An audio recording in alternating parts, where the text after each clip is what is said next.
사무엘상 6장 10절부터 보시죠.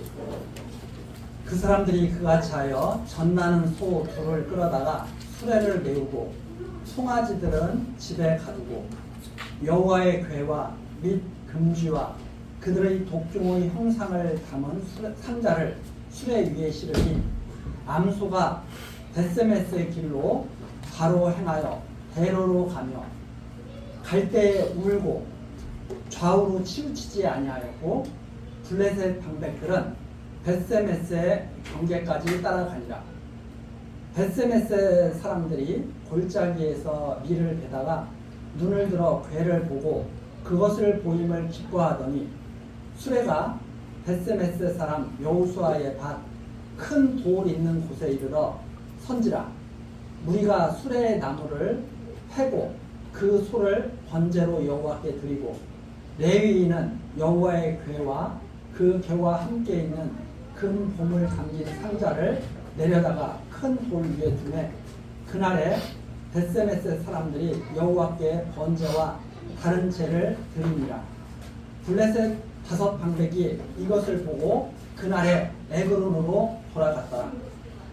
블레셋 사람이 여호와께 속번제로 드린 금독종은 이러하니 아스돗을 위하여 하나요, 가사를 위하여 하나요, 아스글론을 위하여 하나요, 가드를 위하여 하나요, 에그론을 위하여 하나이며 드린 바 금지는 여호와의 궤를 놓은 큰 돌에 이르기까지 모든 경관 성읍과 시골 동리 곧 5 방백에게 속한 사람의 모든 성읍의 수요대로였더라. 그 돌은 벳세메스 사람 여호수아의 밭에 오늘까지 있더라. 18절 말씀까지 읽어주겠습니다. 자, 우리 이 사건은 지금 어디에서부터 시작됐는가 하는 것을 우리가 항상 기억을 하고 있어야 됩니다. 이 사건은 우연히 이루어진 사건이 아니죠. 우선 사무엘서 3장 10절 잠깐 가서 보시겠습니다. 사무엘서 3장 10절 여호와께서 임하여서 전과 같이 사무엘아 사무엘아 부르시는지라. 사무엘이 가로되 말씀하옵소서. 주의 종이 듣겠나이다. 여호와께서 사무엘에게 이르시되 보라 내가 이스라엘 중에 한 일을 행하리니. 지금 누가 일을 행하신다는 거예요? 하나님께서 일을 행하신다. 그것을 듣는 자마다 귀가 울리리라. 이렇게 시작됩니다. 그렇죠? 하나님께서 어떤 일을 하실 거예요. 이스라엘에게 나타내실 어떤 일을 행하실 거예요. 그게 어떤 일이냐면 전쟁터에 나가서 엘리의 아들들은 죽고 언약궤는 빼앗기고 이런 사건들이죠. 그 사건이 지금 일어나고 있는데 언약궤는 이제 이스라엘 백성들은 하나님의 언약궤만 앞세우고 나가면 자기들이 이길 줄 알았는데 또 블레셋 사람들은 야 이제 우리 큰일 났다. 야 이제 이왕 죽을 거 한번 끝까지 한번 해보거나 죽자. 이렇게 해서 전쟁을 했는데 결과는 블레셋의 대승리로 끝난 거죠. 언약궤도 다 빼앗겨버립니다. 지금 이게 누가 하시는 일이라고요? 하나님이 하시는 일. 이걸 이스라엘 백성에게 보여주시는 거죠. 내가 이런 일을 지금 한다. 그래서 귀가 울리도록 이 이스라엘 백성들은 하나님의 말씀을 듣지도 않고 보지도 않고 그 이스라엘 백성들의 귀가 울리도록 이 하나님이 이런 일을 하신 거예요. 근데 언약궤는 빼앗겼어요. 엘리의 두 아들들은 죽고 그 소식을 들은 엘리 제사장은 그대로 꼬꾸라져서 목뼈가 부러져서 죽게 됐어요. 완전히 다 망해버린 거죠. 그런데 블레셋 사람들은 기고만장했습니다. 야, 이거 아무것도 아니야. 무슨 뭐 이스라엘 백성 저것들 아무것도 아니고 무슨 하나님의 궤를 앞세우고 우리를 이기려고 그래? 이렇게 생각하면서 기고만장해가지고 자기들이 섬기는 신 앞에 줬더니 다본신이 그냥 꼬꾸라져 버린 거죠. 그리고 언약궤가 이르는 블레셋의 대표적인 성읍이 여기에 나오는 5개 성읍이 있는데 성읍에 언약궤가 갈 때마다 그 성읍에 독종이 일어나고 해가지고 다 난리가 난 거예요. 그래서 두 번째 성읍으로 보니까 또 거기 난리가 나고 그냥 계속 갈 때마다 난리가 나니까 야 이거 우연히 일어나는 일 같지가 않은데 이거는 하나님이 이 일을 하시는 것 같은데 한번 알아보자. 이렇게 된 거죠. 그래서 6장 9절입니다. 이 꾀를 내죠. 야, 이게 하나님께로부터 나온 일인지 아니면 그냥 어쩌다가 보니까 우연히 일어나는 일인지 한번 알아보자. 그래서 9절 보아서 괴가 그 본 지경길로 올라가서 베스메스로 가면 이 큰 재앙은 그가 우리에게 내린 것이요. 아, 이게 하나님께서 이게 내리신 거죠. 그렇지 아니하면 우리를 친 것이 그 손이 아니요 우연히 만난 것인 줄 알라. 이게 지금 이게 하나님께서 정말 하시는 일인지 아니면 그냥 어떻게 이렇게 살다 보니까 재수 없어서 일어나는 일인지 한번 알아보자. 이렇게 해가지고 꾀를 낸 것이 뭐예요? 꾀를 낸 것이 송아지를 낳은 암소. 지금 항상 송아지에게 지금 막 젖을 물려야 돼요. 그 암소 둘을 딱. 그리고 또 어떤 거예요? 그 7절에 나온 것처럼 6장 7절에 나온 것처럼 멍에를 메어보지 않아. 젖나는 소 둘을 끌어. 멍에도 메어보지도 않았어요. 일을 해보지도 않았어. 그런 일을 딱 메어라. 송아지는 떼어서 집으로 보내고. 이렇게 한 것이 바로 10절에 시작되는 거예요. 그래서 그 사람들이 10절 그 사람들이 그같이 하여 젖나는 소 둘을 끌어다가 수레를 메고 송아지들은 집에 가고. 그러면 우리가 그 짐승들도 본능이라는 게 있어요. 자기 새끼를 생각하고. 이 짐승들 보면은요, 새끼 사람이 보통이 아니에요. 그렇죠?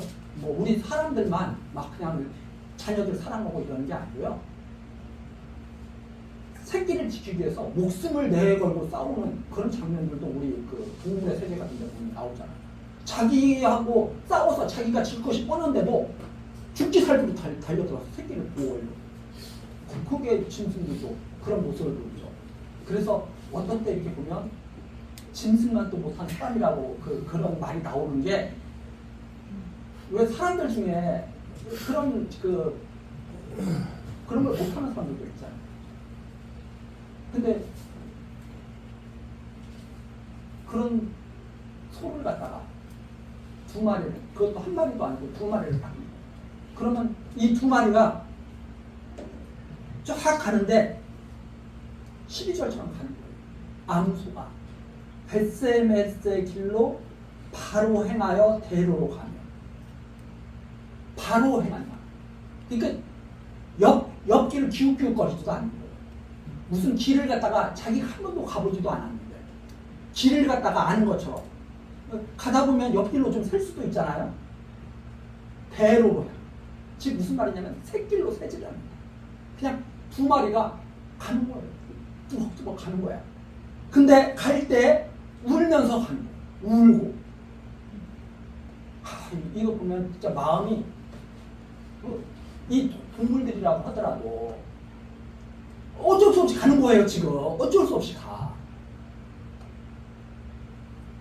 좌우로 치우치지 않아요. 무엇을 보여주려고? 9절 하나님께서 하신 일인 것을 보여주려고 증거하는. 저는 이런 거 볼 때마다 정말 이게 어떻게 보면 제가 그랬잖아요. 이걸 갖다가 이렇게 우리가 그냥 동화책 그냥 재미로 읽는 책으로 읽는 게 아니라 그 심정, 우리가 사람의 심정도 살피지만 이 암소, 어미소의 심정을 우리가 살핀다면 정말 이게 마음이 착착하잖아요. 근데 울면서 가는 거예요. 좌우로 치우치지 않아요. 블레셋 방백들은 벳세메스의 경계를 따라가요. 그걸 보면서 블레셋 방백들은 계속 같이 따라가는 거예요. 이게 진짜 하나님께서 하시는 일인지 아니면 그냥 어떻게 우연히 일어나는 건지 가는 거예요. 멀리서 벳세메스 사람들이 이렇게 보니까 워낙 개가 오고 이스라엘 백성이 뺏어왔어요? 아니면 스스로 하나님이 오시는 거예요? 하나님이 스스로 오시는 거예요. 이스라엘 백성 다 포기하고 우리 끝났다.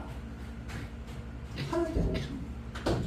자, 그런데 14절 수레가 벳세메스 사람 여호수아의 밭 큰 돌 있는 곳에 이르러 선지라.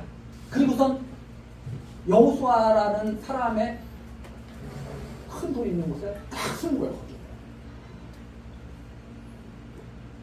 무리가 수레에 나무를 패고 그래서 나무를 그 수레를 갖다가 다 이렇게 나무로 패가지고 그 소를 번제로 이어먹거든요. 그 어미소, 그 울고 왔던 그 어미소를 잡아가지고 하나님께 드립니다.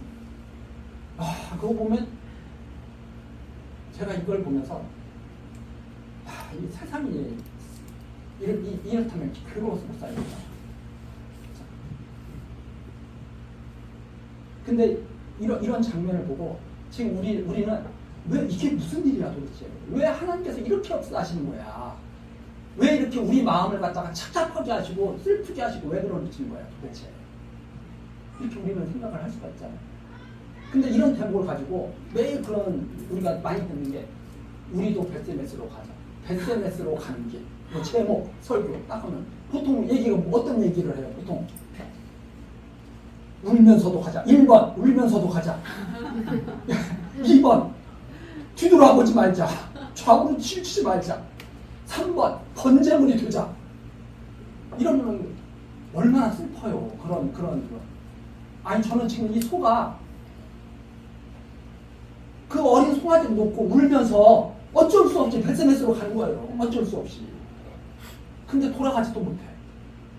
번제물로 하나님 앞에 드려져. 이걸 보면서 왜 이 세상은 이럴까? 왜 이런 것을 우리는 계속 보면서 살까? 이런 거 볼 때마다 나이 들면 단백질을 먹어야 된다고 그러는데 비건으로 갈까? 이런 생각 보면서 고민을 하게 되잖아요. 왜 세상은 이럴까?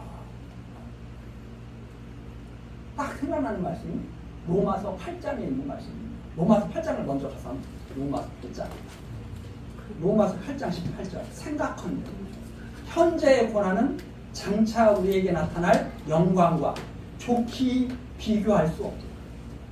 피조물에 고대하는 바는 하나님의 아들들의 나타나는 것입니다. 피조물이 허무한 데에 굴복하는 것은 자기 뜻이 아니고 오직 굴복해 하시는 이로 말미암음이라. 그 바라는 것은 피조물도 썩어짐의 종로탄 데서 해방되어 하나님의 자녀들의 영광의 자유에 이르는 것입니다. 피조물이 다 이제까지 함께 탄식하며 함께 고통하는 것을 우리가 안 합니다. 이런 말씀이 있습니다.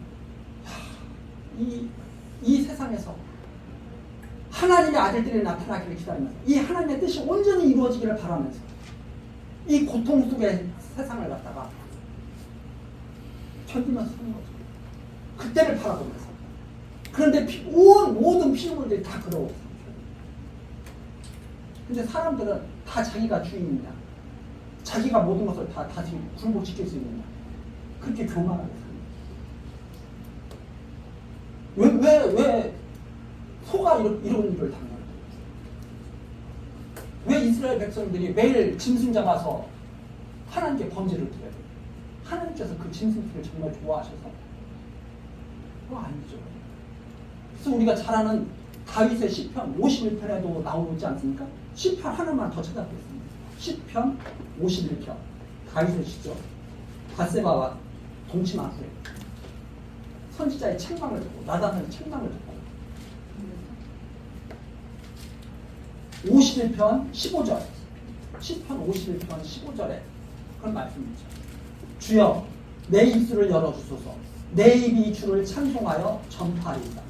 16절 주는 제사를 즐겨 아니하시나니 그렇지 않으면 내가 드렸을 것이라. 주는 번제를 기뻐 아니하시나니 그것 자체를 즐겨하시고 그런 분이 저는 아니다. 그럼 왜 그렇게 제사를 드린다고 합니까? 17절 하나님의 구하시는 제사는 상한 심령이라. 그 짐승을 잡아서 하나님께 제사 드리면서 마음이 괴로워야죠. 애통해야죠. 왜 이런 일이 생기는지. 그렇잖아요. 다 누구 때문에 그런 거예요? 짐승 내 대신 지금 짐승이 죽는 거 아니에요? 타락한 인간 때문에. 하나님께서 무엇을 보여주시려고? 정말 주를 알죠. 하나님의 어떤 분이신가를 정말 무엇을 원하시는지를 알게 하시려고. 그러니까 제사를 드리면서 하나님께서 받으시는 것이 무엇이냐? 17절 나옵니다. 하나님의 구하시는 제사는 상한 심령. 하나님이여 상하고 통회하는 심령을 주께서 멸시치 아니하시니. 그러니까 우리가 이런 사무엘상으로 다시 돌아와서 사무엘상 6장 이런 소의 모습을 보면서 정말 상한 심령으로 하나님의 말씀을 들으면서 이해를 해야지 기고만장해가지고 우리도 합시다. 아니 소망도 못해요. 지금 소를 본받자는 거예요. 그런 마음으로 하나님을 섬기는 게 아니죠. 하나님께서 하시는 일을 보면서 왜 하나님께서는 이렇게 허망한 삶을 살게 하십니까?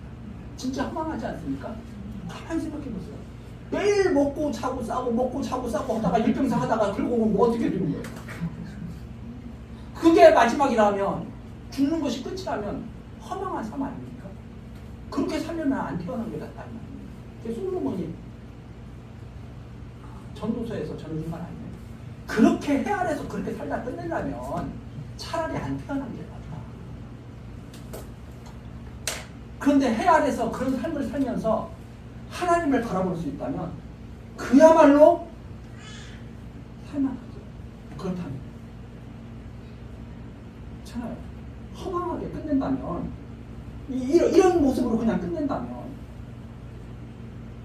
정말 차라리 안 보는 게 낫죠. 저는 저 동물의 세계 같은 거 잘 안 보는, 제가 이렇게 가끔가다 그런 말씀 드리잖아요. 제가 뭘 잘합니다.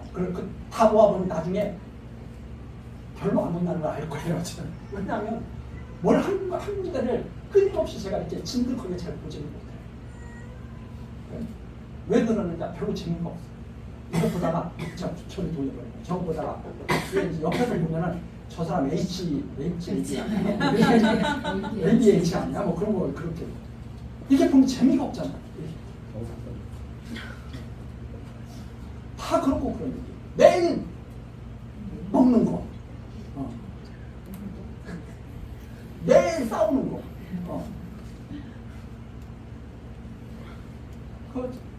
그거 계속 보고 있느라면 피곤하죠. 나중에.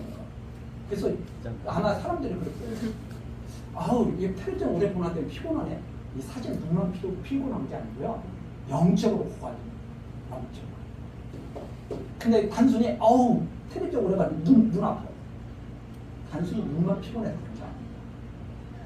원래 이 사랑을 하면요 밤잠 안 자도 피곤하지가 않아. 가만히 생각해보세요. 우리가 한참 열정적으로 아내들 수랑 남편들 수랑을 사랑했을 때는 밤잠을 안 자고 밤새도록 그 사람 생각을 하다가 그 다음날 아침에 일어났는데도 또 가뿐해. 왜? 그 사람 만날 생각이. 근데 조금 지나서 이제 권태기 같은 게 오면은요 자고 나서 옆에 사람 너무 피곤하다고 그래. 이게 영적으로가 중요해요. 사람이 육으로만 이루어진 게 아니기 때문에 영적으로 고갈되면요 육체로 피곤해집니다. 근데 우리가 참 중요한 게 뭐냐면 진짜 사랑을 하게 되면 그게 바로 차별이 없는 세상인 거죠. 보세요. 남녀가 차별이 있는 것 같아요. 근데 진짜 사랑을 해서 한 몸이 딱 되면 그때부터는 차별이 없어요. 왜 인종 갈등이 왜 있고 왜 이런 사회 갈등이 왜 있느냐? 결론은 딱 하나예요. 사랑이 없기 때문에. 빈부격차가 왜 생기느냐? 결론은 딱 하나예요. 사랑이 없기 때문에. 사랑이라고 하는 것은 모든 것을 갖다가 공평하게 하는 거죠. 그래서 사랑이 있으면 도움을 주는 자나 도움을 받는 자나가 차별이 없고 하나가 됩니다. 이게 바로 성경에서 말하는 진리입니다. 그렇죠? 그래서 남편과 아내가 차별이 느껴진다? 우리가 진단을 잘해야 돼요. 아, 우리 사이에 사랑이 크게 영지를 못해요. 부부 사이에 아주 사랑이 영으로 갈수록 차별이 없어집니다.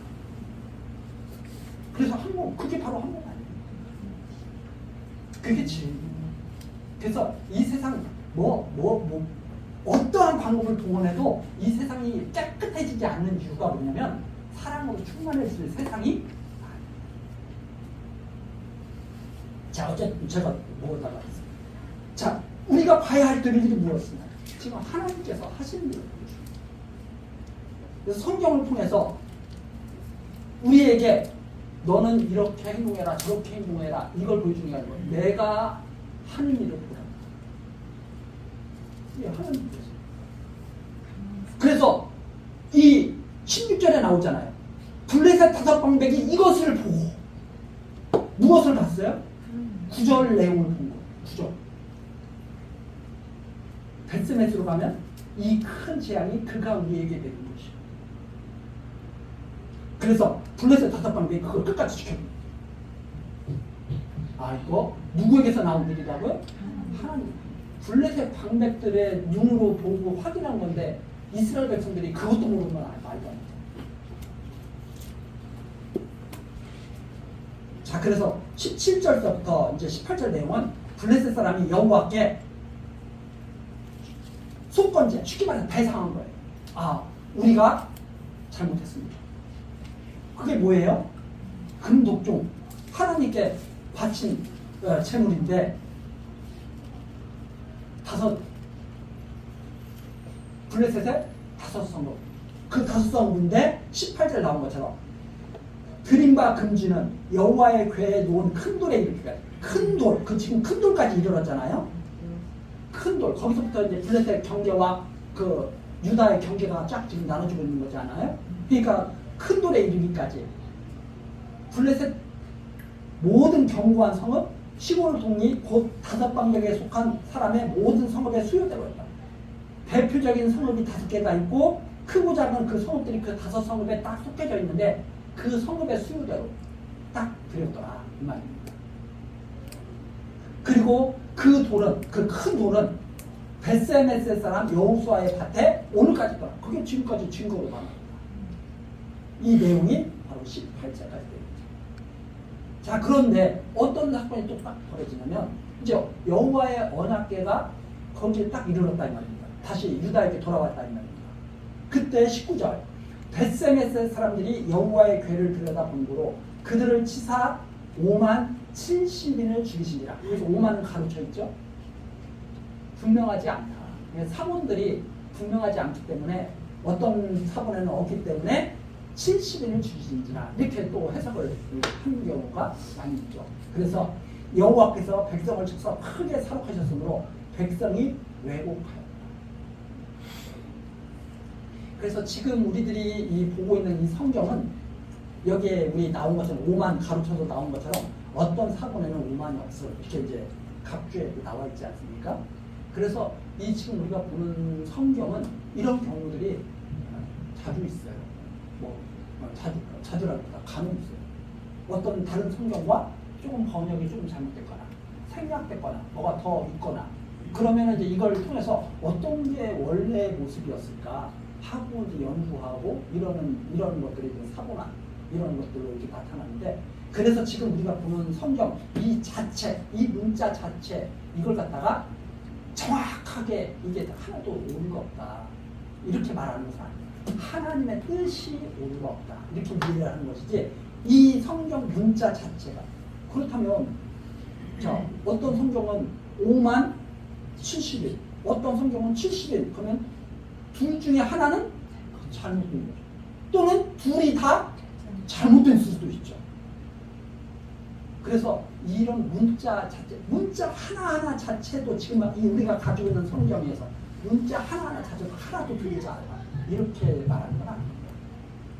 다만 창세기부터 요한계시록까지 하나님의 뜻이 변함이 없고 그 뜻은 정확하게 밝혀져 있고, 그리고 성경 기자들이 그것을 쓸 때 성경 기자들이 기계적으로 무슨 로버트가 쓰듯이 쓴 게 아니라, 예를 들어서 바울 사도는 바울 사도의 그 글로, 또 베드로 사도는 베드로 사도의 글로 이렇게 표현으로 쓴 거죠. 그러면 이제 학자들이 볼 때 이건 필체가 이건 이런 이런 말은 바울 사도가 쓰는 말인데 저런 말은 자주 베드로 사도가 저런 말은 자주 쓰는 말인데 이렇게 해가지고 그런 것들을 연구하는 것이지 로버트가 쓴 것처럼 한 사람이 쓴 것처럼 다 똑같아.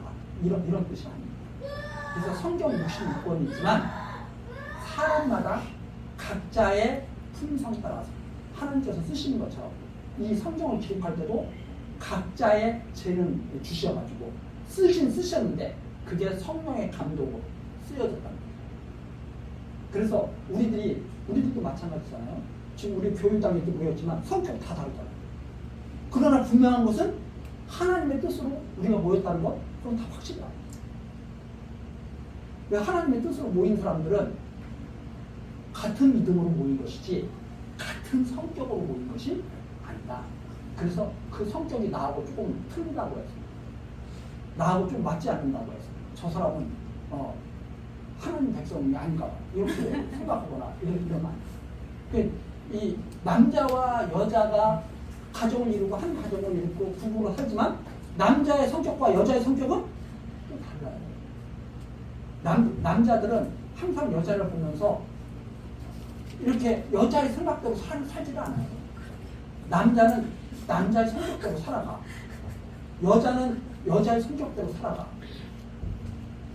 그런데 오해하는 게 뭐냐면 여자들은 남자를 여자처럼 만들려고 그러고 남자는 여자를 남자처럼 만들려고 그러는 그러면 이제 갈등이 심해집니다. 그러면 언제 그게 비슷해지느냐? 나이가 들어갈수록 비슷해져요. 왜냐하면 나이가 들어가면 남자는 여자 호르몬이 많이 나와서 텔레비전 보면서 눈이 찌글찌글 짜기 시작하거든요. 여자는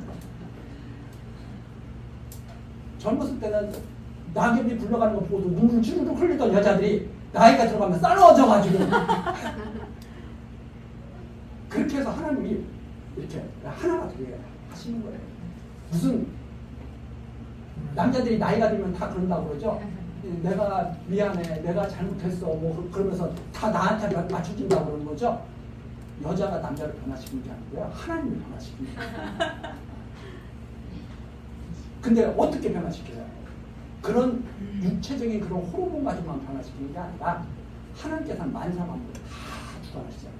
이런 말씀을 통해서 생각도 바꾸시고 몸도 조금 남자들이 그런 걸 느끼게 해주죠. 아, 젊었을 때 나 혼자 바깥으로 열심히 돌아다녔더니 나이가 들어서 내 아내가 바깥으로 열심히 나가서 돌아다니는데 나는 집에서 나 혼자 있다 보니까 그 심정이 뭔지 조금 알겠다. 이렇게 하면서 조금씩 이해를 하고 바꿔져 나가는 거지. 사람이 사람을 변화시키냐? 그러면 변화시키는 것을 사람이 사람을 변화시킬 수 없다는 것을 갖다가 본능적으로 알기 때문에 부부를 이렇게 보면 닮은 사람을 만나는 이유가 그것이 아닌가 이런 생각해요. 왜? 변화시킬 수 없다면 비슷한 사람을 하는 거죠. 그렇죠? 변화시킬 수 없다면 비슷한 사람을 하는 거예요. 그래서 나하고 통하는 사람을 택하는 거예요. 나하고 통하지 않는 사람을 택하면 모험이지. 이제 심각한 모험을 해야 해요. 그래서 부부가 닮아간다. 이런 말을 사실은 이제 우리도 평상시에 많이 쓰잖아요. 왜 닮아가는가? 잘 생각해 보시면 아, 이게 하나님께서 하는 것을 짐작할 수가 있어요. 어쨌든 다른 이름 쪽인데 그렇습니다. 자, 베스메스 사람들이 여호와의 궤를 들여다보고 70일을 하나님께서 그걸 치는 거예요. 가만히 생각해 보세요. 들여다보면 안 될까요? 호기심이 나서 들여다보면 안 될까요? 아, 천둥 번개 정도만 치시지 왜 죽이시오? 이미 모세에게 말씀해 주시고 다 죽이면 나를 본 자를 다 죽이면 그래서 그걸 보지 못하도록 언약궤에다가 덮개 쉬운 자를 딱 덮어놓으시고 쉬운 자를 덮어놓고 그 쉬운 자 위에 피를 갖다 뿌려서 이스라엘 백성을 1년에 한 번씩 죄를 다 속하시고 근데 그거 열어보면 우리가 직접 보지는 않지만 기록되어 있잖아. 그 언약관에 뭐가 들어가 있냐? 뭐가 들어가 있습니까? 모세의 돌계명파 말씀, 말씀으로 오신 그리스도, 그 다음에 아론의 쌍난 지팡이, 죽은 나무가 다시 싹이 나. 아론의 지팡이만 싹이 나죠. 다른 지팡이에는 싹이 안 났는데 아론의 지팡이에만 싹이 난 거예요. 그래서 죽었다가 부활하실 그리스도에 대한 예표가 거기서만 보이고, 그 다음에 하늘에서 내린 만나를 담은 그 만나다. 하늘에서 내린 양식, 생명의 양식, 그리스도에 대한 예표. 그게 다 그 안에 담겨져 있는 거예요. 그래서 이걸 통해서, 그리스도를 통해서 하나님을 만나게 하실 거에 대한 그런 예표를 담고 있는 하나님의 언약. 그리스도를 통해서 하나님을 만나. 그때 이들은 다 그걸 다 배워. 자, 그래서 하나님 앞에 직접 나가는 자는 반드시 죽습니다. 하나님 앞에 직접 나가는. 그래서 그 바로 율법이죠. 율법을 통해서, 행위를 통해서 하나님 앞에 직접 나가려고 하는 자는 반드시 죽을 수밖에 없다고 하는 거예요.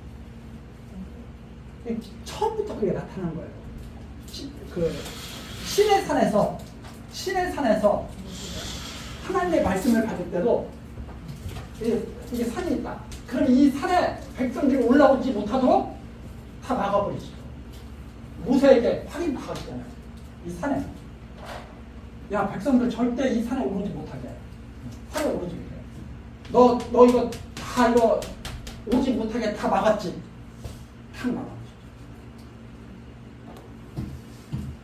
아니, 우리 생각에 많은 사람이 말씀을 한꺼번에 들으면 어떨 것 같아요? 좋을 것 같은데, 야, 아무도 못 듣게. 못 올라오게. 너만 올라와? 그래서 모세가 여기 올라갈 때 자기도 두려워서 버리는 거예요. 탁 나가면서. 절대 올라오지 못하게.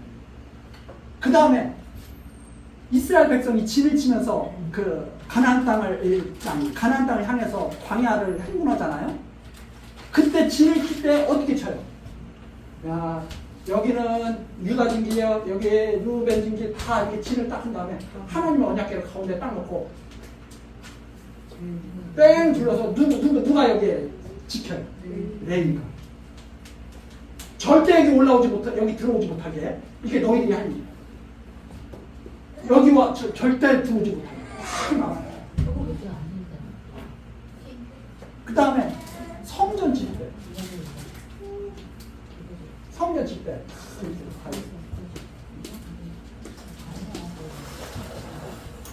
밖에다가 탁 했는 다음에, 야, 이방인들 못 들어오게. 자, 여기는 딱 맞고 여기는 제사장 맞고 딱 나와. 완전히 딱 맞고. 그 다음에 여기를 또 딱 나와. 언약궤 딱 맞고. 이 안에 대제사장만 들어오고 아무도 못 들어오고. 하나님이 왜 이렇게 다 분리하십니까? 왜 이렇게 다 차단하십니까? 여기 들어오면 죽어. 여기 올라오면 죽어. 여기에 함부로 들어오면 죽어. 여기 안에 들어올 생각도 하지 마. 다 배워서 하시죠. 누구를 통해서 열어오신 거예요? 그리스도를 통해서 열어오신 거예요. 오직 길이 그거 하나밖에 없다는 것을 보여주기로 계속 말씀하시는 거죠. 처음부터 하신 말씀이에요. 나한테 오지 마. 내가 갈 거야. 그래서 보냄을 받은 사도 신학. 하나님이 그리스도를 보내셔서 우리를 찾으신 거지. 우리가 나올 길은 일찌감치 다 나갑니다. 일찌감치. 그림자도 없으신 하나님과 죄악 가운데서 살아가는 우리 인간들과는 길이 없어요. 근데 하나님께서 비를 내시는. 자, 이러한 하나님의 말씀이 있었기 때문에 이 백성들이 언약궤를 갖다가 들여다보니까 그대로 다 하나님께서 치십니다.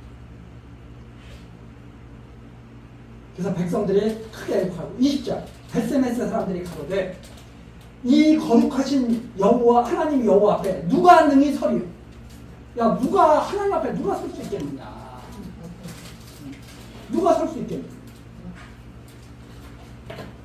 두려움만 받아. 두려움. 그를 우리에게서 니게로 가시게 하라. 21절 사자들을 기랏 여아림 거민에게 보내어 가로되 블레셋 사람이 여호와의 궤를 도로 가져왔으니 너희는 내려와서 그것을 너희에게로 옮겨가라. 사실 벳세메스 사람들이 얼마나 뿌듯했겠어요. 궤가 누구한테 왔어? 자기한테 왔어. 야, 이제 우리가 이거 갖고 있을 수 있겠네? 갑자기 두려움이 확 나. 그러니까 이제 어떻게 해? 야, 이거 제발 좀 가져와. 블레셋 방백들도 폭탄 돌리게 했죠? 야, 니네한테 가져가. 니네한테 가져가.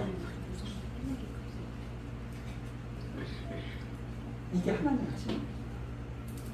이걸 우리들이 이런 것을 갖다가 하나님이 하신 일을 알게 되면 그때부터는 조금 여유가 생길 수 있어요. 야, 하나님께서 자기 자리 다 찾아가게 하십니다. 자기 자리. 때가 되면 제발 좀 나가달라고. 400년이니까 애국 사람들이 이스라엘 백성들을 그렇게 안 울려보다가 마지막 때가 되니까 뭐라 그래요? 나가지 말라 그래요. 제발 좀 빨리 좀 나가달라 그래요. 제발 좀 빨리 좀 나가라. 뭐 도와줄까? 뭐 필요해? 줄게. 빨리 나가. 이렇게 되는 거죠. 그런데 그런 하나님을 우리들이 만날 기회가 별로 없다 보니까 항상 어떤 마음을 가면 내가 떼써야 돼. 내가 조금 고집 피우고 해야 내 것이 다 돼. 내가 욕심을 부려야 내 것이 돼. 그렇게 생각하는 거죠. 그런데 가만히 그 있잖아요. 뭐 사랑은 빼앗는 거다. 사랑은 빼앗는 게 아니고 그냥 오는 거예요. 그냥. 그 사람 이럽니다. 야, 내가 쟁취해서 저 남자 내 걸로 만들 거야. 또 남자들도 내가 쟁취해서 저 여자 내 걸로 만들 거야. 그런데 가만히 보십시오.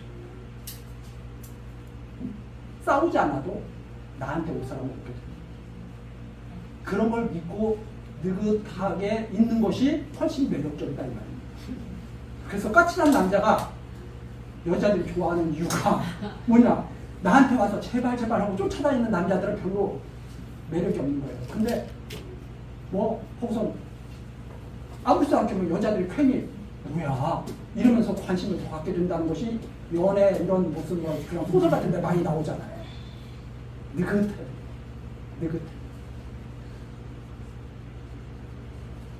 하나님이 마음을 주관하시기 때문에 그러다가 어느 날 갑자기 때가 되면 딱 맺어지게 됩니다. 그렇잖아요. 그래서 항상 우리가 근데 그걸 사람들은 이제 여러 가지로 표현하죠. 여러 가지로. 내가 첫눈에 반했다. 그게 첫눈에 반했는지 뭔지는 사람들이 그냥 자기가 이해를 할 뿐이에요. 첫눈에 안 반했어도 맺어지지 못하는 거죠. 근데 어떤 사람들은 그렇게 말하잖아요. 그냥 첫눈에 보는 순간 갑자기 가슴이 막 두근두근 시작해. 이거 틀림없는 사람이야. 그게 틀림없는 사람인지 그게 갑자기 커피를 많이 마셔서 가슴이 벌렁벌렁 했던 것인지 어떻게 알아? 인간이 착각해도 하나님이 하시는 일은 정확하다. 그래서 하나님은 당신이 원하시는 것을 이 세상에서 다 이루어 가십니다. 이렇게 믿고 우리들이 하나님을 사는 것이 그의 지혜의 삶이 아닙니다. 이렇게 생각을 하거든요. 제가 같이 가라고 합니다. 기아리 거민들에게 보내서 야 블레셋 사람이 여호와의 괴를 부러 가져왔으니 너희는 내려와서 그것을 너희에게로 옮겨라. 그래서 옮겨가게 됩니다. 자, 그 다음에 7장으로 넘어가죠. 기랏 여아림 사람들이 와서 여호와의 괴를 옮겨 산에 사는 아비나답의 집에 들여놓고 그 아들 엘리야사를 거룩히 구별하여 여호와의 괴를 지키게 하였다. 레위기파로 이제 지키게 되는데, 야, 네가 이 괴를 만든 책임을 네가 지고 있어요. 이렇게 해서 딱 책임을 맡긴 거예요. 그래서 2절, 괴가 기랏 여아림에 들어간 날부터 20년 동안을 오래 있은지, 거기서 20년을 또 지내고 있죠. 어떻게 20년 동안을 오래 있었다. 이스라엘 온 족속이 여호와를 사모한다. 그런 상황에서 이제 이스라엘 온 족속이 여호와를 사모. 이 사모라고 하는 것은 우리들이 이제 언뜻하면 사모, 사랑했다 이런 느낌이 있을 수 있지만, 이게 히브리 그 살펴보면 슬퍼했다 이런 뜻이 있습니다. 그래서 여호와의 괴를 어떻게 할 수가 없는, 겁이 나서 여호와의 언약궤를, 왜? 이미 다 무서운 그 경험을 했잖아요. 그런데 여호와의 언약궤는 거기에 계속 이제 있게 되고, 그것이 20년 동안 변함없이 그렇게 되니까 마음이 슬퍼요. 그래서 이것이 나중에 이제 다윗성으로 이제 다윗 때 이제 옮겨지게 됐죠. 그래서 이스라엘 온 족속은 여호와를 제대로 경외하지 못하고 있는 것, 이것을 갖다가 슬퍼하게 되는 그런 상황을 말하고 있습니다. 그것이 바로 3절서부터 나오는 거예요. 사무엘이 이스라엘 온 족속에게 이르기를 너희가 전심으로 여호와께 돌아오고, 그래 너희들 그러면 하나님이 너희들에게 이렇게 이런 지금 역사를 하셨는데, 이제 너희들이 정말 하나님을 섬기려면 이방신들과 아스다롯을 너희 중에서 제하고, 우상 다 청산해. 정말 하나님을 너희들이 하나님과 함께할 수 없다는 것은 너희가 정말 슬픔을 느낀다면 다 청산해. 과거에 잘못된 거 다 이제 다 정리해. 그죠? 너희 마음을 여호와께로 향하여 그만 섬기라. 하나님을 여호와로 정말 온전히 섬기라는 뜻입니다. 하나님을 섬기라고 하는 뜻이 무슨 뜻이냐? 하나님께서 언약하신 말씀대로 이루시는 그 하나님이심을 정말 너희들이 믿고 살아야 된다. 하나님을 섬긴다는 것을 우리들은 자꾸 어떤 구체적으로 무슨 행동이라든가 이런 걸로 바로 가는 수가 있습니다. 근데 그게 아니라 일단 하나님이 여호와심을 받아들여야 돼요. 하나님을 섬긴다. 언약하신 말씀대로 변함없이 이루신다는 것을 이해하고 받아들여요. 그럴 때 나의 지금의 모든 삶도 새롭게 이해가 되기 시작합니다. 이게 하나님께서 나의 이 모습을 기뻐하십니다. 이것을 갖다가 이해하기 시작합니다. 근데 우리들은 항상 그런 게 있잖아요. 뭔가 모르게 불평이 일어나기도 하고, 짜증나기도 하고, 허무하기도 하고, 이런 감정이 가끔 가다가 울컥울컥 하면서 솟아난다는 거예요. 왜 그런 현상들이 나타나요? 깊이 한번 생각해 봐야 합니다. 그래서 너희 마음을 여호와께로 향하여 그만 섬기라. 너희를 블레셋 사람의 손에서 건져내시고, 하나님께서는 반드시 너희를 이기게 하신다. 그래서 4절, 이에 이스라엘 자손이 바알들과 아스다롯을 제하고 여호와만 섬기라. 그때부터 이스라엘 백성들이 여호와께로 돌아오기 시작합니다. 이게 사무엘 선지자의 이제 시작되는 그 사사로서의 그런 이제 모습을 우리에게 이제 보이는 거죠. 자, 우리 다음 시간 5절, 10장 5절 내용부터 살피기로 하고 오늘 여기까지 하시겠습니다. 기도하시겠습니다. 전능하신 여호와 하나님, 이 시간에도 사무엘서 말씀을 우리들로 상고하게 하시며 하나님을 여호와로 믿고 경외하게 하시는 것 감사와 찬송을 드립니다.